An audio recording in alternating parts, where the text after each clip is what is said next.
Although we commonly consider the animal kingdom as of greater importance, it is well to remember that plants are the ultimate source of food for all forms of animal life. Like animals, plants need proper food and sufficient air and water in order to live and thrive.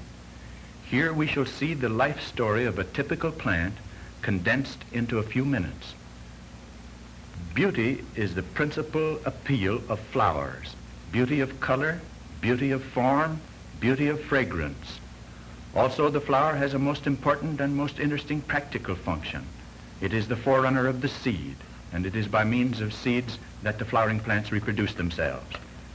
The seed of the pea plant germinates or starts to grow by sending a root downward into the soil and a stem upward into the air.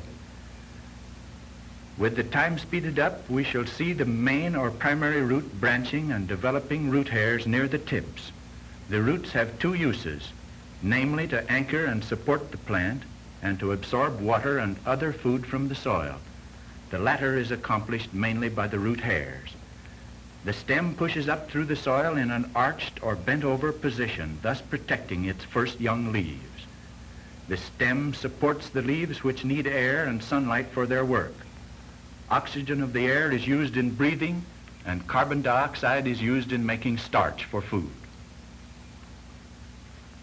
The stem of the pea plant, not being very rigid, depends upon its tendrils for support.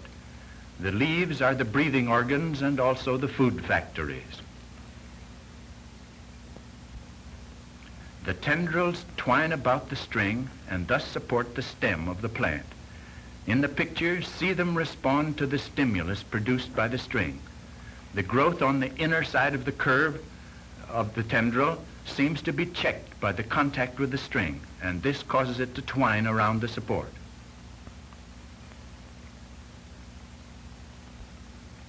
Note how firmly the tendrils attach themselves to the support.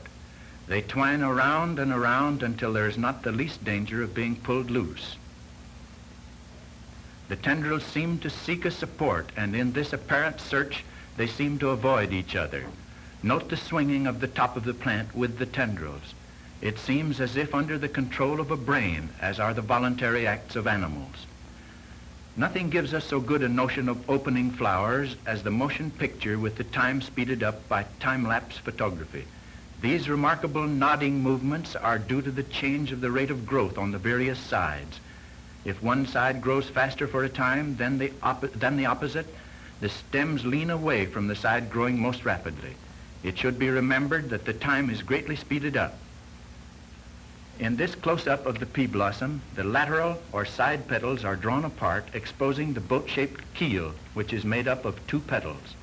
The keel protects the essential parts of the flower, the stamens and the pistil.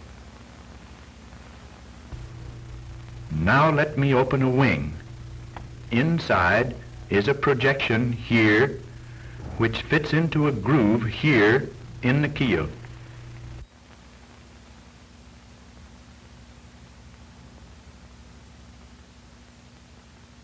The top or outer tip of the pistil is called the stigma. The stalk of the stigma is called the style, and the lower part of the pistil is the ovary in which the seeds develop. The pistil may be called the female part of the flower. The stamens are the male part of the flower. It is in the pollen sacs or anthers of the stamens that the pollen grains develop. Bees, in their quest for nectar out of which to make honey, may brush the pollen grains from the stamens and carry them on their bodies to other flowers, and thus bring about cross-fertilization, which is so important in the life history of most of our flowering plants.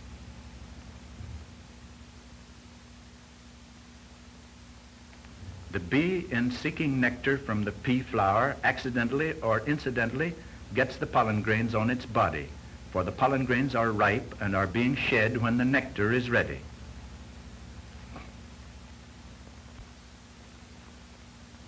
Another view of a bee visiting a pea blossom.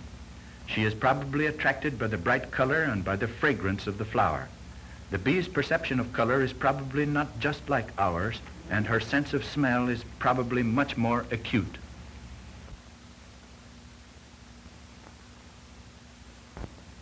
In visiting the next flower, it is very probable that some of the pollen grains carried by the bee will be brushed upon the stigma and thus fertilization will be brought about.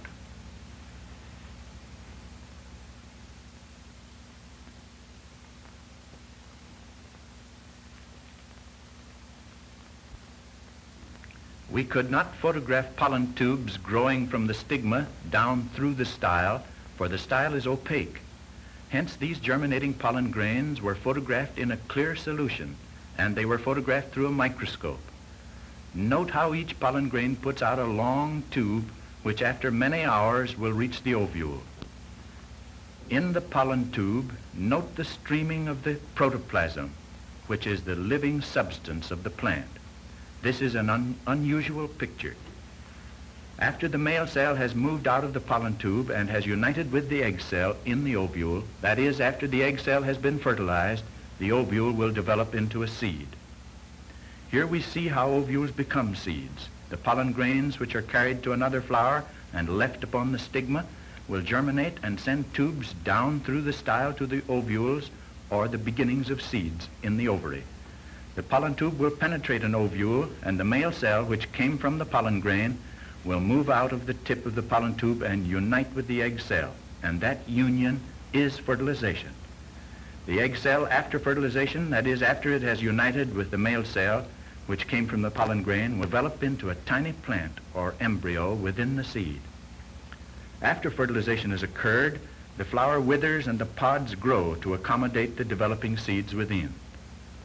The pod continues to develop until the seeds are ripe.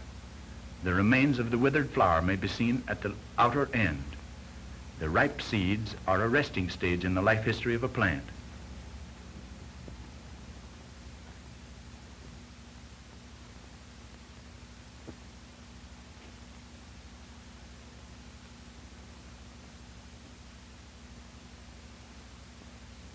After the seeds are ripe, the pods burst open as shown here, and the parts of the pod curl up with such energy that the seeds are shot a considerable distance. This scattering of the seeds far and wide is a distinct advantage in wild plants, for in this way they establish themselves over greater areas. The germination of this seed on top of a rock shows the lack of suitable conditions. The proper requirements are sufficient moisture, but not too much, sufficient warmth, but not too much, and reasonably pulverized soil.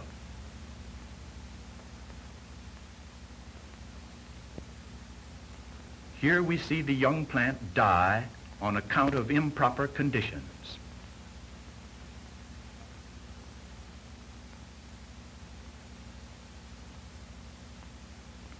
Contrasted with the last, here is a seed germinating under ideal conditions. Note the root growing downward with secondary roots or branches growing out from the main or primary root. Note the root hairs, which are always a short distance back from the root tips. Note the stem growing upward, that is, in a direction opposite to that taken by the root. In this picture, we have examined the life story of the pea and have followed it from one generation to the next. What we have seen here, you yourselves may reproduce by actually growing these plants in a window box or garden. Let your teacher suggest other experiments in plant growth.